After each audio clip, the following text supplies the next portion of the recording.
Boa noite, gente. Simone, Sandro, Carol. Vamos aguardar o restante do pessoal chegar para a gente iniciar.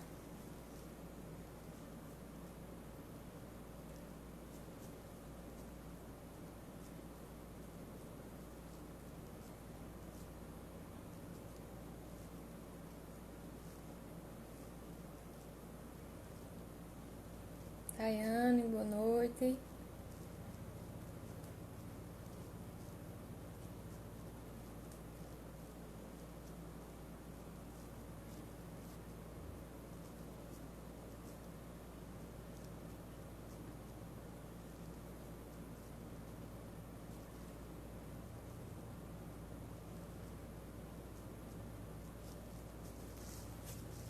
Cris, boa noite.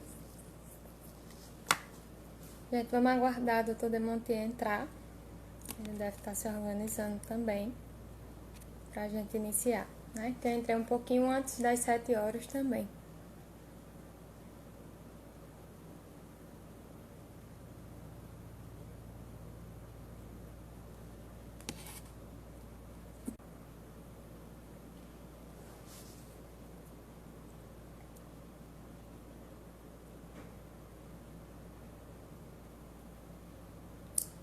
Então, gente, para vocês que estão entrando aí agora, né, que já estavam, eu iniciei um pouquinho, que é o horário que o pessoal entra, tá?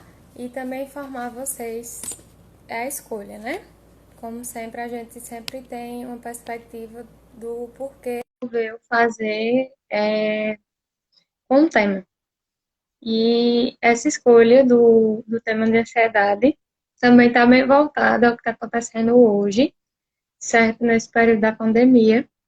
Então, algumas pessoas estão apresentando o aspecto de ação e também de ansiedade. Então, a gente resolveu trazer esse tema hoje mais específico para que vocês possam entender.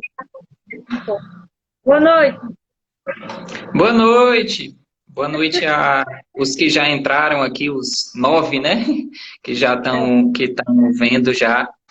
É, Para quem não me conhece, meu nome é Demontier, sou médico psiquiatra, atendo em Juazeiro do Norte, Serra Talhada, particular, atendo em outras cidades também pelo SUS, e sou formado pela faculdade, na Universidade Federal do Ceará, e fiz residência de psiquiatria pela Escola de Saúde Pública do Ceará.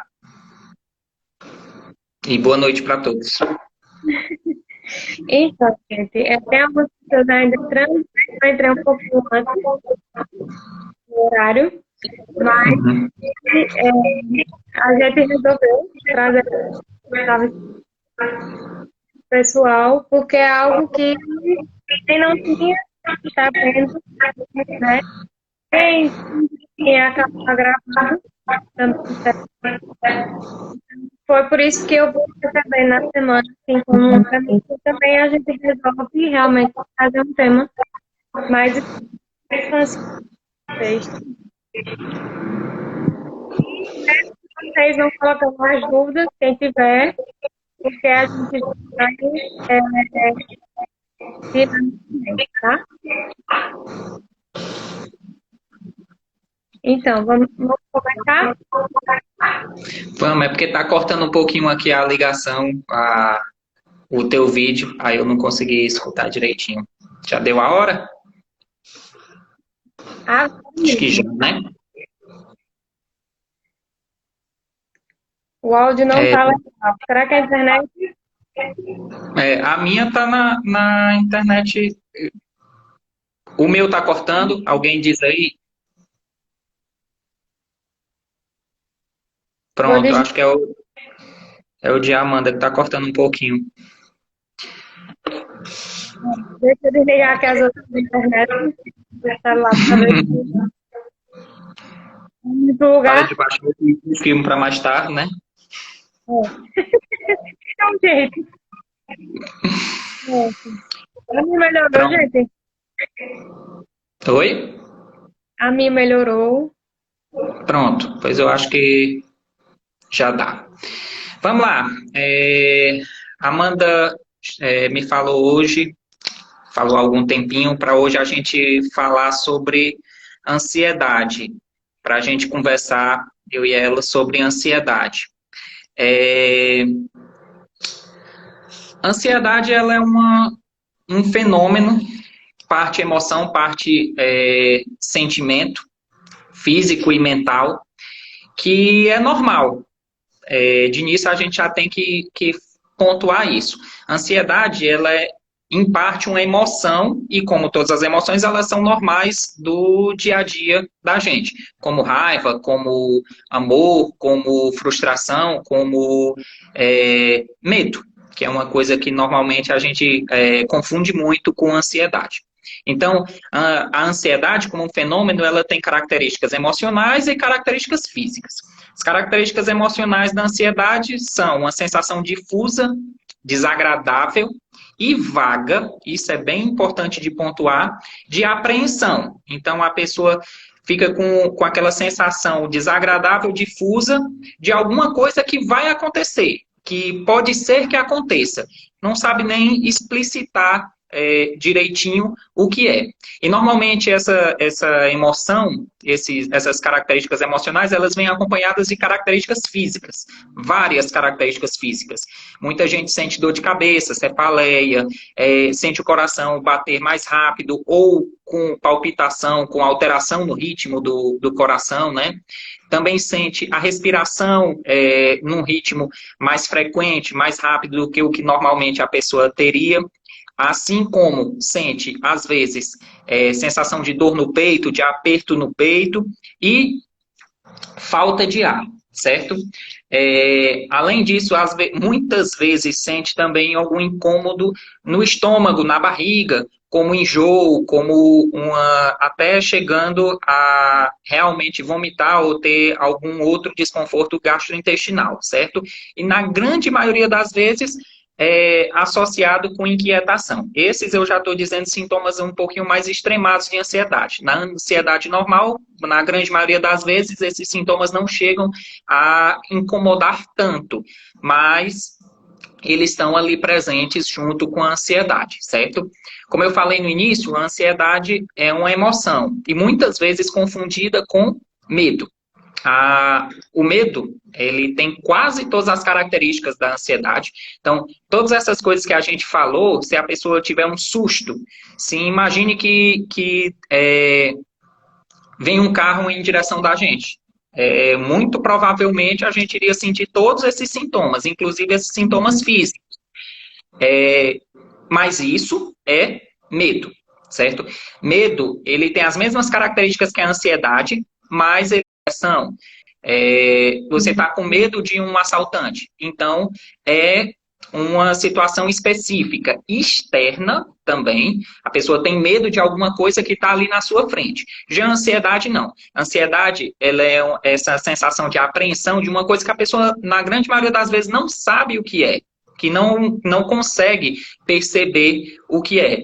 Ou que às vezes é interna. A pessoa tem ansiedade decorrente de um pensamento, de um receio, de uma preocupação. Então, é alguma coisa que está na sua mente que gera aquela ansiedade, parecida com medo, certo? Como eu falei também no início, a ansiedade ela é uma emoção, ela é um fenômeno físico e mental normal. Todas as pessoas têm ansiedade. A pessoa que não tiver ansiedade, aí sim, isso também pode causar problema. Mas a ansiedade normal, ela é construtiva, ela aumenta o funcionamento, certo? Os extremos da ansiedade é que causam déficit de funcionamento. Imagine que a gente falar de matemática agora. Imagine que a gente faça um gráfico em que no eixo X você bote a quantidade de ansiedade que você tenha e no eixo Y você bote o desempenho, certo? Quando você descrever esse gráfico da ansiedade, ela vai formar uma curva de Gauss. O que é uma curva de Gauss? É como se fosse uma montanha, certo? Se você tiver muito pouca ansiedade, o desempenho vai ser ruim. Assim como você tiver ansiedade demais, o desempenho vai ser ruim também. Então, uma ansiedade intermediária gera um desempenho bom, que seria o pico dessa montanha, né? Então, essa ansiedade ótima seria o que geraria um desempenho ótimo, certo? A ansiedade intermediária geraria o desempenho máximo. Imagine que para essa live de hoje eu não tivesse me preparado, não tivesse relembrado, não tivesse anotado aqui no meu papelzinho o que é que eu ia falar hoje. Então, provavelmente eu ia me enrolar, eu ia esquecer alguma coisa para falar. Assim como isso seria o caso de ansiedade nenhuma, né? Assim como se eu tivesse com ansiedade demais, se eu tivesse agora experimentando taquicardia, se eu tivesse com confusão mental, se eu tivesse tendo episódios de brancos, de esquecimento, isso iria diminuir o meu funcionamento também. E também não ia ser bom para o meu desempenho. Então, a ansiedade num limite tolerável, ela é benéfica para o corpo, ela prepara a gente para os enfrentamentos futuros. Normalmente a ansiedade ela está pautada muito no futuro. O medo no presente, mas a ansiedade no futuro. É interessante quando o doutor traz esse aspecto do que as pessoas trazem essa associação dessa ansiedade com o medo do futuro, né? Que ele esteja. Cortou um pouquinho aqui de novo. Sim, como eu estou dizendo, né? Porque é na internet. Mas o que as pessoas trazem também esse aspecto da ansiedade com o futuro, né? Isso. O que eu estou esperando, seja um retorno de um trabalho, seja um relacionamento que terminou, algo coisa. Exatamente. A ansiedade ela é sempre pautada no futuro. E, relembrando o que eu estava dizendo, a ansiedade nessa curva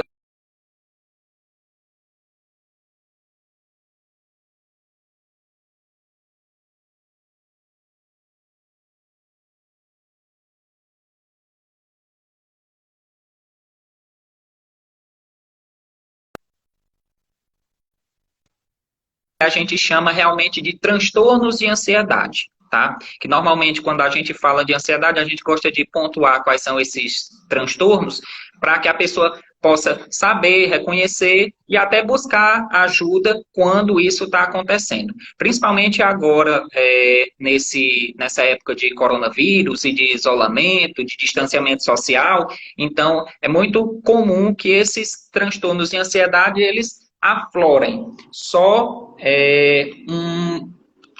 Só uma pontuação em relação ao coronavírus agora. Normalmente, os transtornos associados ao coronavírus, eles não são transtornos de ansiedade em si, eles são o que a gente chama de transtorno de ajustamento. A gente tem uma mudança na nossa vida, na nossa situação diária, que acaba que até que a gente se ajuste, muitas pessoas têm sintomas de ansiedade e têm sintomas até depressivos, certo?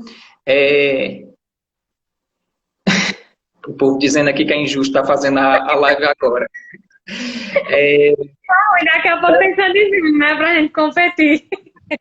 Não, eu pensei, era bom esse horário mesmo, porque não dá para competir com as lives de agora, de 8 horas, né? Porque diz que tem até Sandy Júnior agora. Vai ter muita gente assistindo. Tem até do Oswaldo Montenegro agora. Sim, aí como eu estava falando em relação aos transtornos de ansiedade, em relação ao Covid seriam transtornos de ajustamento, mas até um certo ponto tem piora daqueles transtornos de ansiedade que a pessoa já tem, certo? Então muitas das vezes pode até piorar agora, mas muitas das vezes a pessoa já teria algum desses transtornos de ansiedade. Transtorno de ansiedade que é um dos mais comuns, se não o mais comum, porque os transtornos de ansiedade eles têm muita comorbidade, então muitas vezes a pessoa tem os sintomas de mais de um transtorno de ansiedade ao mesmo tempo. Então, um dos mais comuns e até o que leva muitas pessoas a procurar um atendimento psicológico, um atendimento médico, psiquiátrico, é o transtorno do pânico. Transtorno do pânico, ele é um transtorno que ele diagnosticado por ataques imotivados de pânico, ataques imotivados de ansiedade, certo? A pessoa vai ter todos aqueles sintomas de ansiedade, mas bem mais extremados. Eu vou já citar eles. Mas o que é interessante é que esses transtornos, esse transtorno ele tenha crises imotivadas de ansiedade. Então, se a pessoa tem uma crise motivada, imagine que a pessoa tem uma fobia à barata. Viu a barata e aí começa a ter sintomas de ansiedade extremados, a querer fugir da barata, sobe em cima da mesa, faz aquele escândalo. E aí, isso não é um ataque de pânico. Não é um ataque de pânico da crise, do transtorno do pânico, porque ela é uma crise motivada, certo? Então, o ataque de pânico tem essas crises imotivadas que tem vários sintomas físicos e alguns sintomas mentais. Tem coração acelerado, como eu tinha dito lá da ansiedade, só que a pessoa já vê isso numa gravidade, numa quantidade maior. Fica com sudorese, então fica, entre aspas, com suor frio, né, no corpo, fica com sudorese em locais que não precisariam disso, não estaria quente. Tem tremores, abalos no corpo, então as mãos tremem, as pernas tremem, sente dispneia, sente falta de ar, sensação de falta de ar. Muita gente relata como se tivesse com um bolo no meio da garganta, alguma coisa entalando na garganta que impede que a pessoa consiga respirar direitinho, certo? Além da falta de ar, dor no peito, então muitas das vezes a pessoa sente dor, sente aperto no peito, chegando até a pensar que está tendo um infarto, que está tendo algum problema cardíaco. Enjoo, como eu estava falando lá atrás, também tem sintomas gastrointestinais, pode até chegar no ataque de pânico, a pessoa sentir sintomas de aceleração do trânsito intestinal, então pode até chegar a precisar ir no banheiro, ter diarreia, esse tipo de coisa, certo? Tontura e desmaio, que é um sintoma bem comum, então muitas das vezes a pessoa vai para o hospital porque desmaiou e no final das contas teve um ataque de pânico secundário, é um transtorno do pânico, certo? Calafrios ou ondas de calor, tem muita gente que sente sensação de frio, sensação de calor quando está com transtorno do pânico. E parestesias, dormência. Esse é um dos sintomas que também muitas pessoas com transtorno do pânico relatam. As mãos dormentes, as pernas dormentes, os pés, certo? E fora desses sintomas físicos, tem alguns sintomas mentais, alguns sintomas emocionais. Então, despersonalização e desrealização. A pessoa tem a sensação de que está fora do mundo, que não está na realidade, que é como se estivesse vivendo num sonho naquele momento, certo? Num pesadelo, entre aspas, né? E sensação de irrealidade, de que a pessoa não está em si própria, ou despersonalização no caso, que a pessoa não está em si própria, que não, tem gente que diz que acha que não é nem a mesma pessoa, que não é nem a si mesmo, fica literalmente fora da sua própria mente. Medo de perder o controle, medo de enlouquecer ou medo de morrer, certo?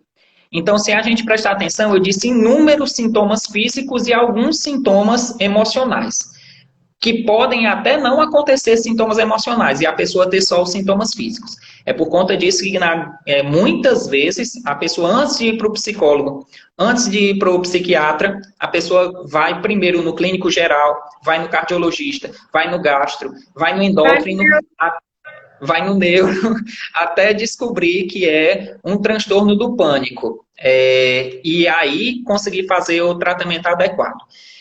Muitas das vezes até começa a ter esse tratamento do transtorno do pânico já com outra especialidade, mas aí muitas das vezes o segmento, o tratamento de manutenção e a melhor droga vai ser conseguida, ser vista pelo psiquiatra quando tem necessidade. Aí um ponto a ser falado. Muitas das vezes os transtornos de ansiedade leves, até moderados, eles podem ser tratados somente com psicoterapia. A medicação é para os casos mais graves ou que a psicoterapia não conseguiu fazer com que o quadro remitisse totalmente no tempo adequado, tá? Deixa eu ir pegando aqui alguns deixos no que você vai falando. Que as pessoas, elas buscam entender, explicar, e aí a ansiedade comum, como você já trouxe, a ansiedade generalizada e esse é um tipo do transtorno do pânico que está associado a essa ansiedade, que as pessoas pensam que é algo à parte, mas que Uhum, eu também. exato. Cortou um pouquinho. Tu disse ansiedade generalizada e qual foi o outro? Toque, o pânico, que eles estão atrelados. Exatamente. É, O transtorno de ansiedade generalizada, ele é um transtorno um pouquinho mais permanente, certo? Como eu falei, o transtorno do pânico, ele tem ataques de pânico. Então, muitas vezes, entre um ataque de pânico, a pessoa fica quase sem sintoma nenhum. Entre um ataque de pânico e outro, a pessoa, muitas das vezes, fica só com evitação, só entre aspas, né? Porque é uma coisa bem complicada. Com evitação de situações que podem desencadear um ataque de pânico novo. Então, normalmente, a pessoa pensa mais em ficar em casa, em não ir para uma festa, em não ir para o cinema, não chegar em locais que tem muita gente ou que não tem o auxílio de ninguém, coisa que a gente chama de agorafobia, né? Então, muitas das vezes a pessoa tem esse comportamento evitativo para não ter ataque de pânico. Já no transtorno de ansiedade generalizada, muitas das vezes comórbido, muitas das vezes a pessoa tem as duas coisas ao mesmo tempo, né? O transtorno de ansiedade generalizado, ele é uma ansiedade, ele é uma preocupação permanente, ou pelo menos na grande maioria dos dias. Então, normalmente a pessoa é a pessoa que, entre aspas, se diz nervosa. Por quê? Porque aquela ansiedade, aquela preocupação, muitas das vezes com eventos pequenos, com eventos futuros que não necessitavam de tanta preocupação assim, acabam causando sintomas de inquietação, de nervosismo, de sentir como se os nervos tivessem a flor da pele, certo? Sentir muito cansaço, a pessoa sente dificuldade para fazer suas atividades porque se sente muito nervosa e aquele nervosismo causa cansaço, dificuldade de se concentrar, dando brancos na mente, como eu estava falando lá no início, que poderia acontecer comigo se eu tivesse essa ansiedade maior. Irritabilidade, então é aquela pessoa muito estressada, muito briguenta, que qualquer coisa já perde o controle e começa a brigar com todo mundo, secundária à ansiedade, né? Tensão muscular, tem muita gente que chega a sentir dor nos músculos, dor no corpo por conta de ansiedade permanentemente alta e perturbação do sono, que esse é um ponto interessante. Ansiedade, o transtorno de ansiedade, normalmente ele gera muita insônia, certo? A pessoa que tem ansiedade, que tem transtorno de ansiedade, principalmente o de ansiedade generalizada, ela tem dificuldade para ficar tranquila, para deixar a mente vazia, para conseguir dormir.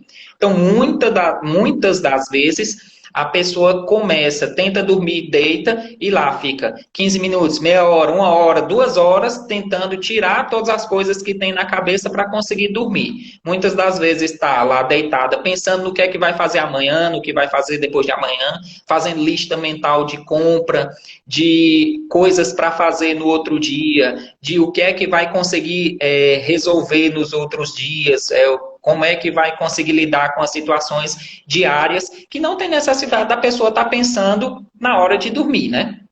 Então, muitas das... Também não é difícil. Isso. E muitas das vezes a pessoa não consegue dormir por conta disso. Se for só um transtorno de ansiedade mais puro, muitas das vezes, depois que a pessoa pega no sono, ela consegue dormir a noite toda, ou o resto da madrugada toda, entrando pela manhã, o que acontece muitas das vezes, né? Então, a pessoa consegue dormir lá suas 6, 8 horas de sono direto. Quando acorda de madrugadas, muitas das vezes consegue dormir rápido de novo, às vezes demora um pouquinho para pegar no sono, mas a regra geral é que a pessoa não acorde em pouco tempo dormido, não.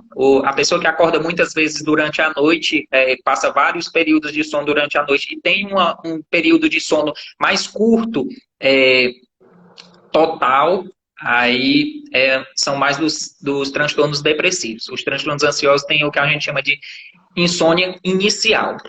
E aí, esse transtorno de ansiedade generalizado acaba tendo esses sintomas frequentemente comórbidos aos outros sintomas que eu falei. Amanda tinha falado também sobre o transtorno de estresse pós-traumático, né? Esse bem bem em voga agora após esse problema do coronavírus. Não que por conta do coronavírus a pessoa vai desenvolver um transtorno de estresse pós-traumático.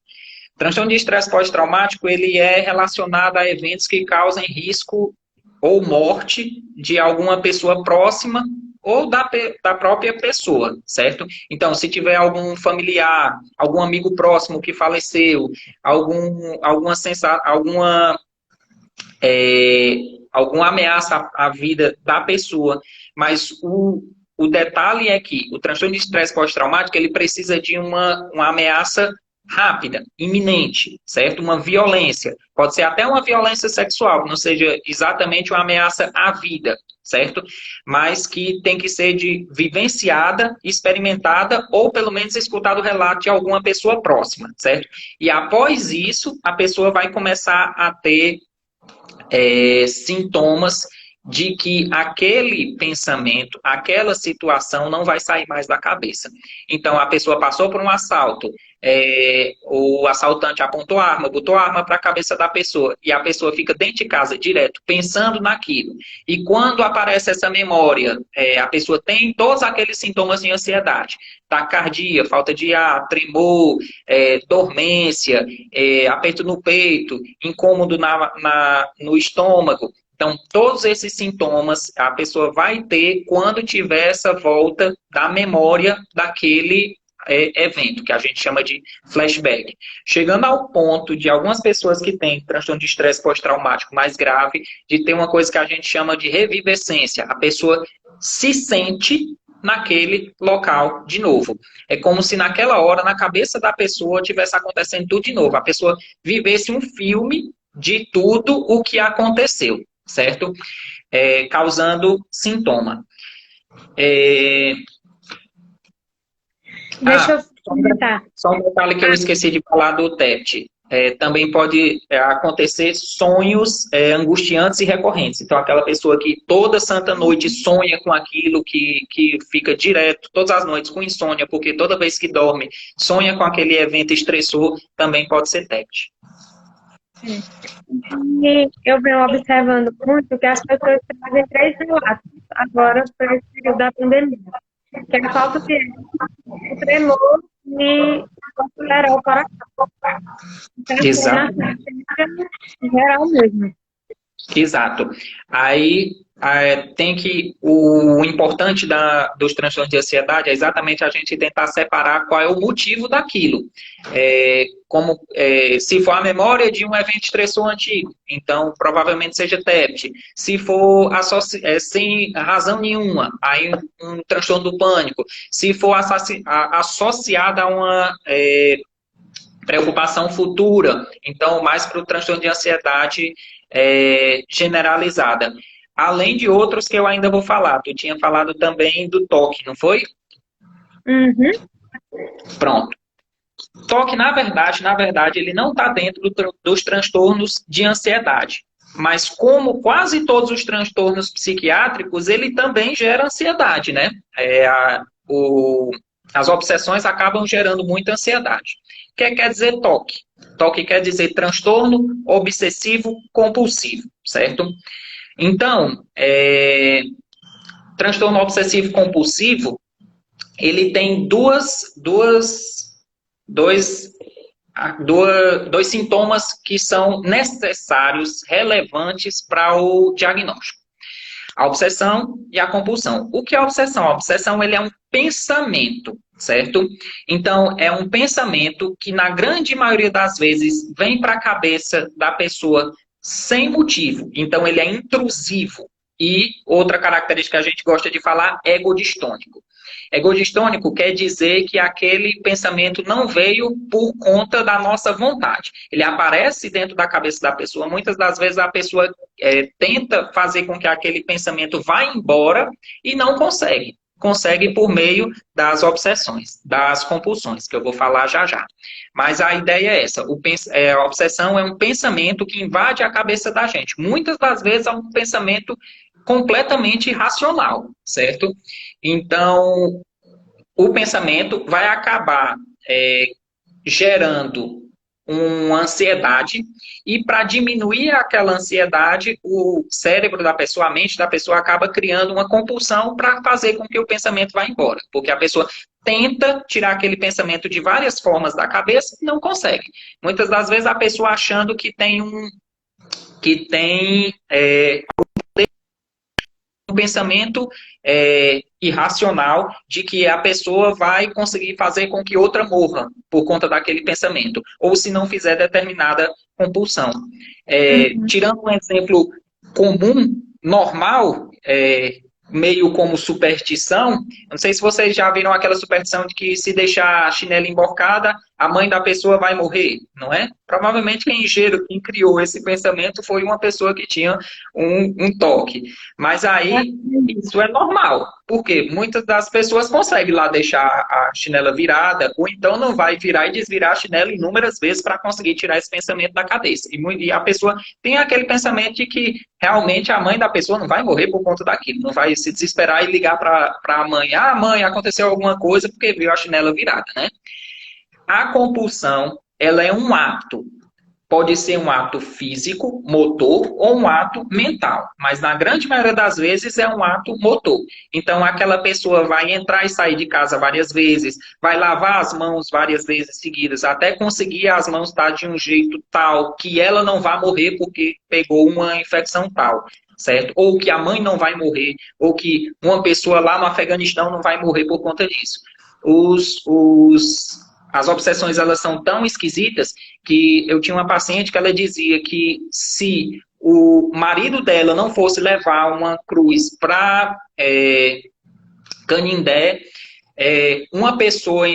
várias pessoas em São Paulo iam morrer por conta disso. E ela tinha a certeza plena disso, certo? Então, esse era um pensamento obsessivo, egodistônico. Ela queria tirar esse pensamento da cabeça, mas só sairia se ela fizesse isso. Então, as pessoas que lavam mãos várias vezes para ter melhorar esse pensamento obsessivo. A pessoa que tenta entrar em casa e volta, tenta entrar em casa e volta, tenta calçar o chinelo e tira, calçar o chinelo e tira, virar e desvirar alguma coisa.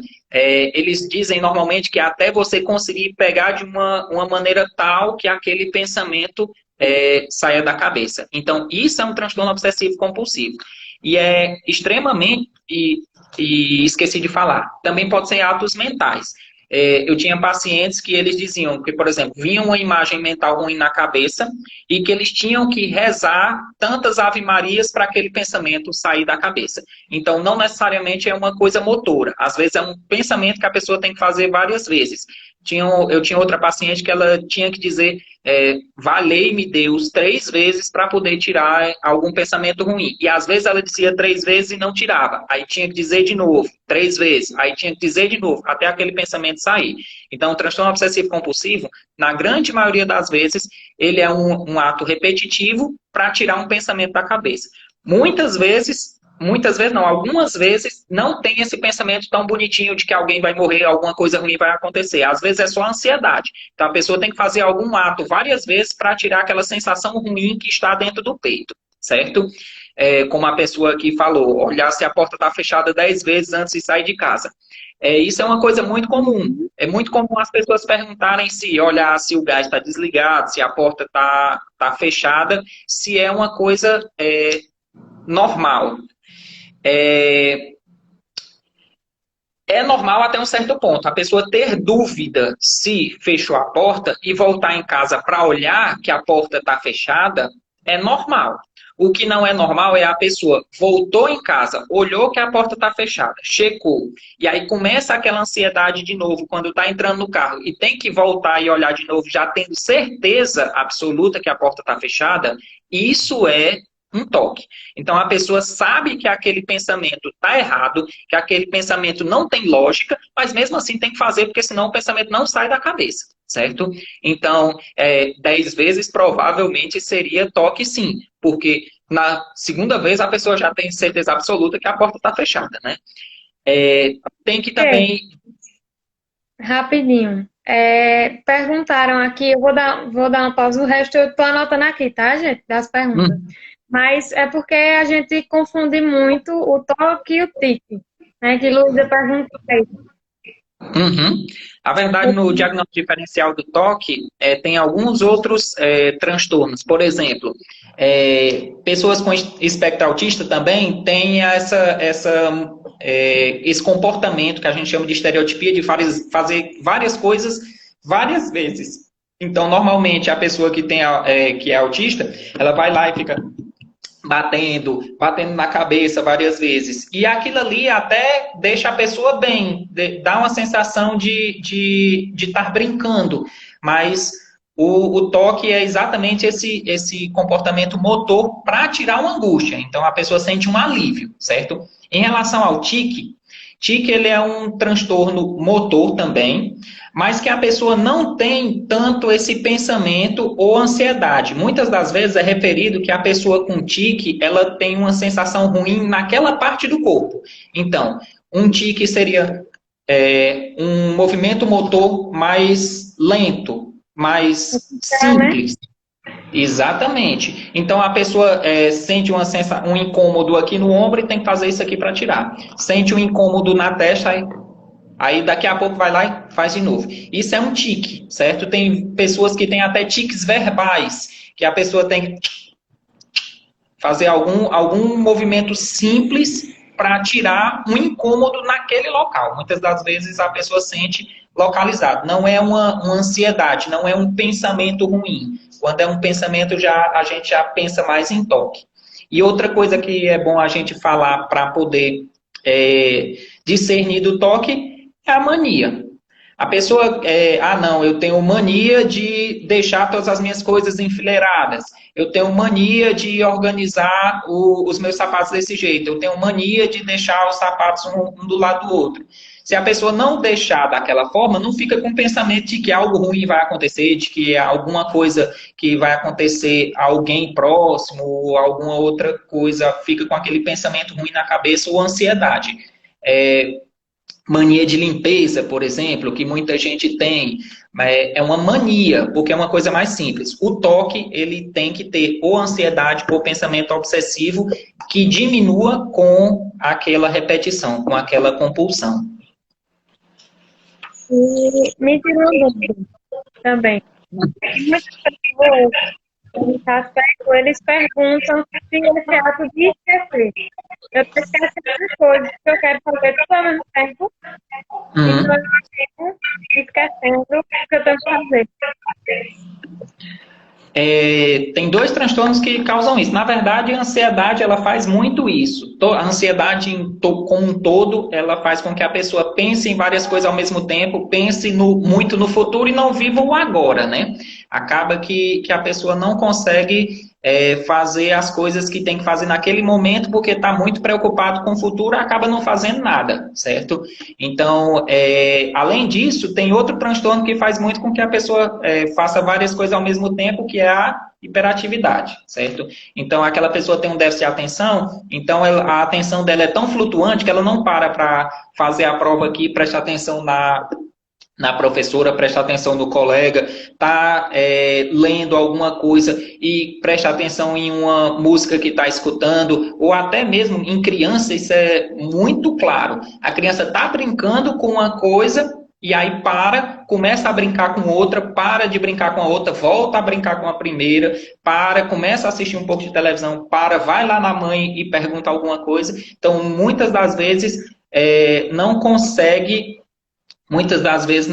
terminar uma coisa antes de fazer a outra. A hiperatividade causa isso, os transtornos de ansiedade, principalmente o transtorno de ansiedade generalizada, também causa isso. Querer fazer muitas coisas ao mesmo tempo e acabar não fazendo nada, acabar esquecendo o que é que estava ali para fazer. Pronto. Me perguntaram aqui, ansiedade tem cura? Tem e não tem. Ansiedade, como eu falei lá no início, muitas pessoas entraram agora, depois que a gente começou. Então, a ansiedade, ela é um comportamento junto com a emoção. Ela é um fenômeno físico e mental normal. Então, dizer que a ansiedade como um todo vai ter cura, a pessoa não vai poder fazer isso, até porque seria ruim. Eu disse lá no início que a ansiedade ela precisa ter um nível ótimo para fazer com que a pessoa funcione. A pessoa que não tem ansiedade nenhuma não se prepara para as coisas futuras, certo? Então, é aquela pessoa que não teria ansiedade nenhuma, não vai se arrumar para ir para o emprego, ou não vai estudar para uma prova. Então, a ansiedade como um todo ter cura? Não. Mas os transtornos de ansiedade,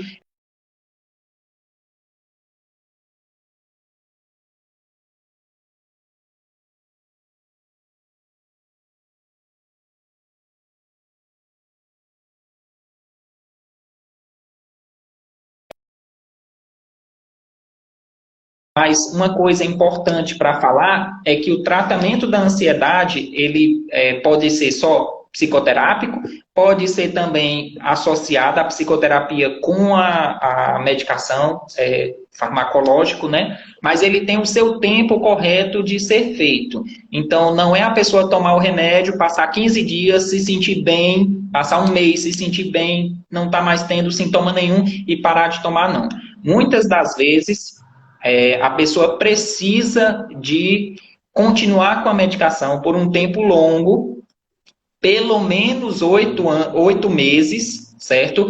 Para depois conseguir tirar a medicação e aí sim estar curada. Não precisar mais de medicação, já ter tido alta da psicóloga e conseguir fazer todas as suas atividades sem ter aquela ansiedade disfuncional, certo?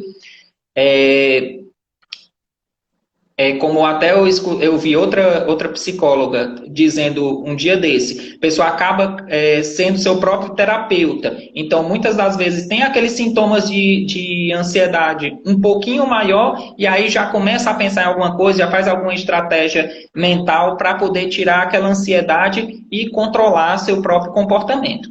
Então, sim, a ansiedade tem cura. O transtorno de ansiedade tem cura. Então, fazendo o tratamento direitinho.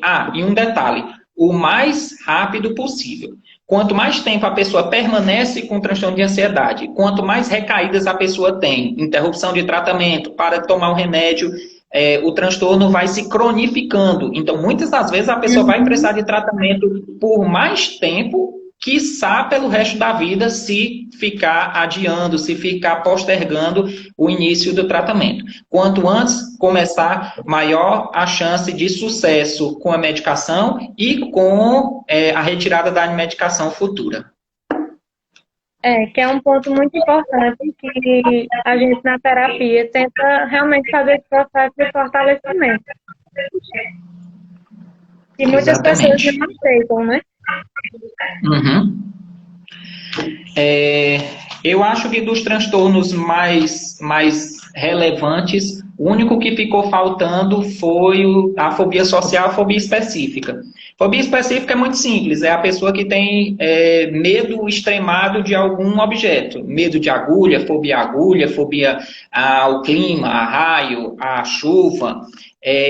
Eu tinha uma paciente que ela dizia que quando chovia, ela se escondia debaixo da cama porque achava que ia acontecer alguma coisa e muitas das vezes essas fobias elas são desencadeadas por algum trauma. Então ela tinha passado por uma enchente e aí achava que toda vez que ia chover ia ter essa enchente, então ela tinha transtorno, ela tinha sintomas de ansiedade relacionados a isso.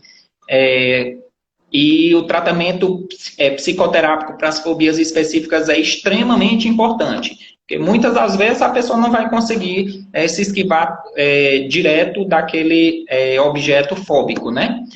Mas o que normalmente a pessoa confunde mais é a fobia social. Fobia social, ela é o medo e ansiedade de situações em que a pessoa que tem a fobia social possa ser avaliada ou observada. Isso é extremamente importante. A pessoa tem medo de que as outras pessoas vão... eu sou cearense, então a gente usa muito essa palavra, que as pessoas vão mangar dela, vão tirar sarro dela, vão fazer chacota com ela, certo? Então, isso acaba gerando ansiedade. Até porque a própria ansiedade causa medo de os outros perceberem. Deixa eu falar melhor. A pessoa tem medo de demonstrar para as outras pessoas que está com ansiedade e aquilo atrair a atenção das outras pessoas. Então, muitas das vezes, a pessoa tem medo de mostrar que está com ansiedade, então para de ir para os locais onde tem pessoas. Muitas das vezes, para até de se alimentar na frente das outras pessoas, certo? Que é para não mostrar algum sintoma de ansiedade por as outras pessoas prestarem atenção no modo que ela coma. Então, é aí que a pessoa começa a ficar mais reclusa. Então, a fobia social, ela não é só aquela pessoa que gosta de ficar em casa, que gosta não gosta de sair para festa, não gosta de ir para o barzinho junto com as amigas. Então, não é aquela pessoa que é mais caseira. Então, ela tem uma ansiedade secundária ao medo de que as pessoas vão falar dela, falar mal dela, ou dizer que ela não foi capaz de fazer alguma outra coisa. Tem muita gente que não tem ansiedade nenhuma em outras situações e quando vai fazer prova, já começa a ter ansiedade. Provavelmente seja fobia social e não alguma outra ansiedade. Também é bom pontuar em relação à fobia social, que muitas das pessoas que dizem que são assim, que não gostam de sair de casa, dizem que são antissociais. Ah, não, fulano é antissocial. Ah, não, eu sou antissocial. Seria só bom pontuar um pouquinho, porque antissocial é outro diagnóstico, certo? Que é o transtorno de personalidade antissocial. E é um diagnóstico bem extremado. É o que as pessoas por aí falam como psicopata. Então, a pessoa antissocial é o psicopata. Então, não é bom a pessoa sair por aí dizendo ah, não, eu sou antissocial, porque se a pessoa souber direitinho o que vai pegar mal, certo? É verdade. E eu vou perguntar logo, porque daqui a pouco encerra primeiro, viu? Exato. Não, é bom. Já está competindo com as lives do mundo aí. Uhum. Deixa eu vir para essa. A ansiedade generalizada, ela pode facilitar o surgimento de doenças cardiovasculares, sim. Outros sintomas clínicos. Sim, o transtorno de ansiedade, a ansiedade como um todo, existem estudos que mostram que ela aumenta a frequência de acidentes de... esqueci o nome da categoria, mas ela aumenta a quantidade de infarto e AVC, certo? De evento de grandes vasos. Então, a pessoa que fica permanentemente com transtorno de ansiedade vai ter repercussões econômicas no corpo. O eixo hipotálamo, hipófise adrenal vai trabalhar de forma errada, mantendo, na maioria das vezes, um nível de cortisol errado. Então, isso vai acabar causando lesão cardíaca e vai poder causar também lesão endotelial no caso AVC, certo? Fora que os ataques de pânico em si, sejam eles causados por transtorno de ansiedade ou até algum outro transtorno que não de ansiedade, eles podem causar alterações na pressão arterial e essa pressão arterial causar infarto ou AVC. Então, a coisa mais comum do mundo é a pessoa ter tido uma crise de ansiedade quando chegar no hospital e lá olhar a pressão e está lá 20/14. Então, isso pode causar lesão a algum órgão-alvo, certo? Pode causar lesão renal, pode causar lesão hepática, pode causar principalmente lesão cardíaca ou AVC, certo? Emergência, urgência hipertensiva. Então, é importante que isso seja tratado, porque não é só angústia, o problema só mental, também causa problemas físicos. Se só o mental não já fosse o bastante, né? Uhum. E o que a gente deve compreender, né? Que eu costumo dizer muito, que a mente e o corpo andam juntos. Então... Exatamente. Né? É quase impossível a pessoa ter saúde física sem ter saúde mental. Vou pegar essa de cara e depois ir para essas outras. Qual a relação com crises de labirintite que pode ter na ansiedade? Aí é que tá. Tem que ter um diagnóstico diferencial. A crise de labirintite, muitas das vezes, ela está associada com sintomas gastrointestinais também e tontura. Então, a pessoa tem que fazer um diagnóstico diferencial direitinho com o ataque de pânico. Muitas das vezes parece muito. Normalmente, na labirintite em si, a pessoa tem o sentimento que o mundo está rodando, indo e voltando. Eu não sei se vocês já fizeram aquela brincadeirinha da pessoa dar 20 voltas em torno de si mesmo e depois parar, né?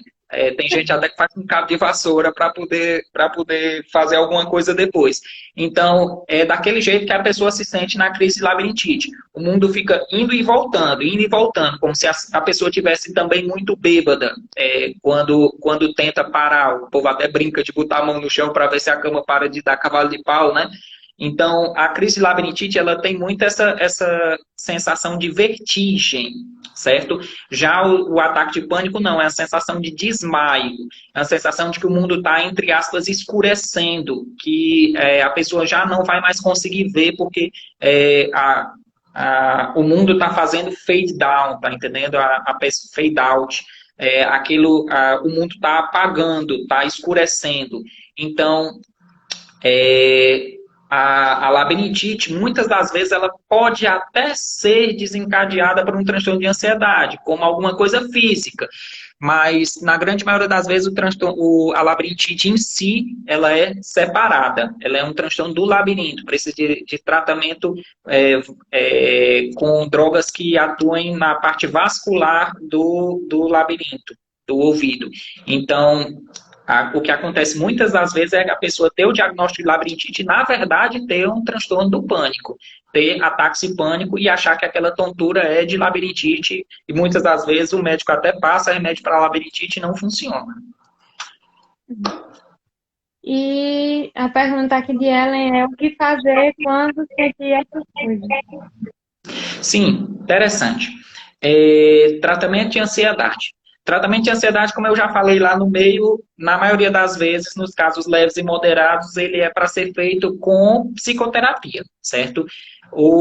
A psicoterapia que ela foi feita para transtorno de ansiedade e depressão é a terapia cognitivo-comportamental, que ela vai ensinar exatamente técnicas comportamentais da pessoa conseguir tirar aquela ansiedade da cabeça, ou conseguir tirar aqueles pensamentos que geraram aquela ansiedade, certo? E perceber aquela ansiedade como disfuncional, tentar fazer alguma técnica de relaxamento para tirar aquilo ali, certo?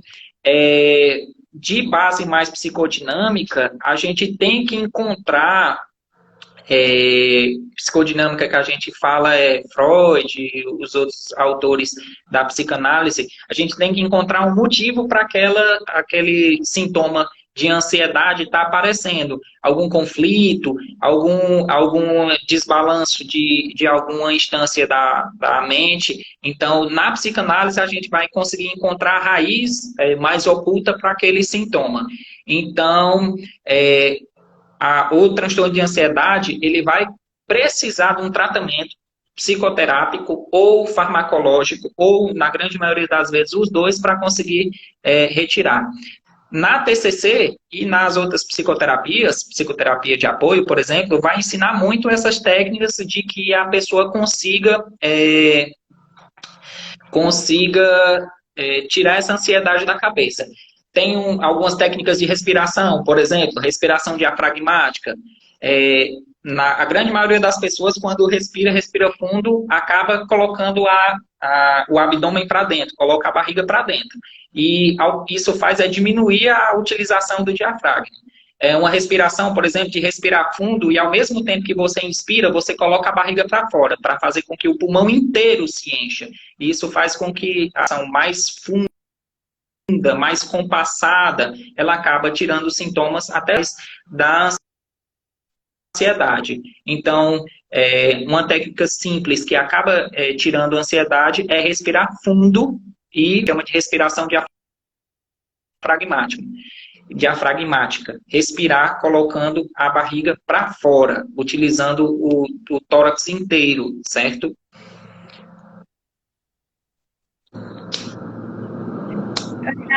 Nesse aspecto também da psicologia, a gente geralmente faz a indicação, né, de meditação também. Exato. o reforço do pensamento positivo também. É bem importante. Ir de encontro também com o seu pensamento. Exatamente. Agora, para a gente não perder a live nem da outra vez. E o pessoal fica deixar salvo. Daniela, ela perguntou o que acha do uso de escitalopram para o TAG e sintomas de pânico. Cortou um pouquinho, mas eu acho que eu li a pergunta aqui. É o escitalopram no TAG e nos transtornos do pânico, né? O tratamento dos transtornos de ansiedade como um todo, ele é muito uniforme. Apesar de que se você for dar uma olhadinha nas indicações do FDA, porque assim, aqui no Brasil a gente não tem muita diretriz que possa se basear. Então, a gente se baseia muito nas diretrizes americanas e britânicas, certo? Então, se você for prestar atenção nas diretrizes americanas e britânicas, o FDA americano, então ele vai dizer que alguns transtornos de ansiedade só vão ser tratados com alguns medicamentos, inibidores seletivos da recaptação da serotonina. Mas a gente sabe que todos os inibidores, eles têm um funcionamento muito parecido. Então, é difícil que alguns deles não funcionem para um determinado transtorno. O escitalopram, ele se eu não me engano, ele só tem aprovação para o transtorno de ansiedade generalizada e, se eu não me engano, transtorno do pânico, certo? Mas a gente sabe que ele funciona bem para todos os transtornos.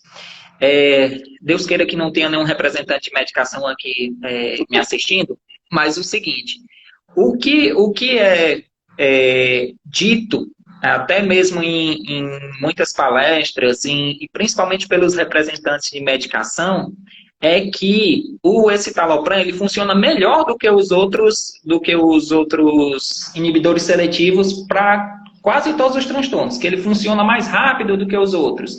O que acontece é que o escitalopram ele é muito melhor do que os outros inibidores seletivos em relação a reações adversas. Então, ele tem bem menos interações medicamentosas e ele tem um perfil de reações adversas no início melhor, certo? Então, o escitalopram ele funciona muito bem para todos os transtornos de ansiedade, certo?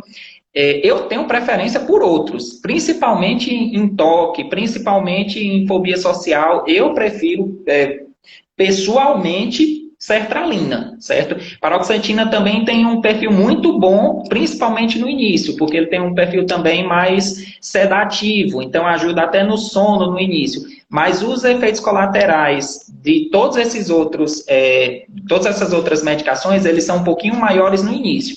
Fluoxetina, sertralina e paroxetina. Já em crianças, é bem melhor que sejam os únicos que têm aprovação para ser usado em criança, fluoxetina e sertralina. Esse escitalopram só tem indicação a partir de 12 anos, mas a gente sabe que funciona também, off-label. Mas o preferível é que se use fluoxetina mesmo, certo? O escitalopram é uma medicação muito boa, mas a gente também não pode cair naquele apelo propagandista de passar escitalopram para todo mundo, não, certo? Que seria o que eles advogam. Pronto. Gente, eu vou fazer o seguinte, eu vou iniciar outra, certo? Para encerrar essas perguntas e quem tiver mais, vamos competir com o seu Zoom, intensificar, certo? E eu vou encerrar aqui e espero todos vocês na próxima, tá? Que eu vou iniciar. Até já.